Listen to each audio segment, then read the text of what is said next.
Welcome to the hottest movie review on the internet today, the A-List Review.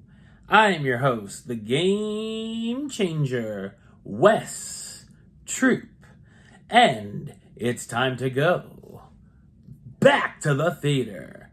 And it's the book of the Bible you probably haven't heard about. My review of the 2023 comedy drama, The Book of Clarence, coming up now.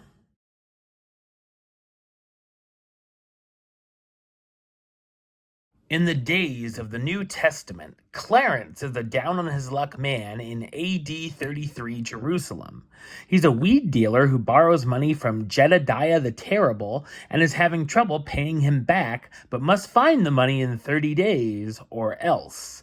After seeing the influence Jesus has had on the citizens, he begins a con pretending to be the next Messiah to free himself from debt and start a better life for himself. So what did I think of the Book of Clarence? I thought it's a so-so biblical comedy drama film. It's directed by James Samuel, best known for directing the film The Harder They Fall. This is a film that no doubt will ruffle some feathers in the religious community, and while it certainly didn't offend me, and I thought it could have pushed the envelope a little bit further, I'm sure there are some who could call it blasphemous. There are certainly times it reminded me of Monty Python's The Life of Brian. Overall, it's not anti-religious and actually becomes quite pro-faith towards the third act. There are some messages about race and the whitewashing of Jesus as well.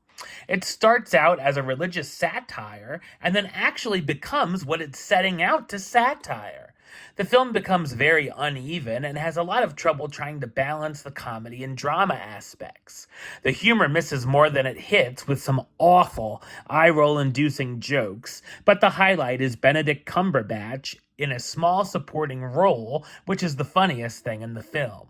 Towards the end, there's a drastic shift in tone, and it starts taking itself too seriously with paralleling the New Testament.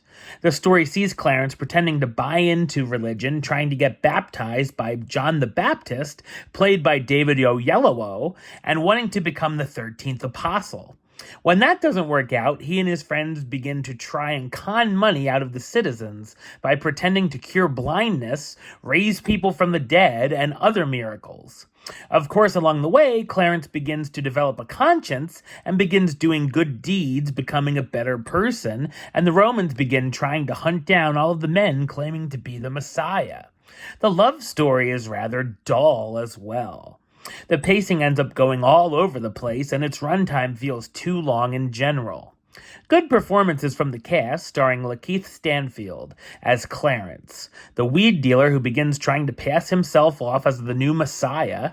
Stanfield also plays Thomas, Clarence's twin brother and one of the 12 apostles. Omar Sy as Barabbas, a gladiator slave Clarence saves that becomes his right-hand man and friend. Anna Diop as Varinia, Clarence's love interest and Jedediah's sister. R.J. Seiler as Elijah, Clarence's best friend.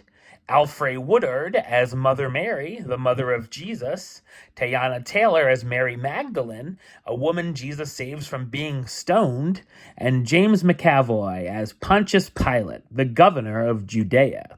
While the Book of Clarence has some worthwhile moments, it's too much of a mixed bag and an unfocused narrative to be able to recommend it. Number-wise, I'm going to give it a 5 out of 10, which gives it the A-list rating of meh.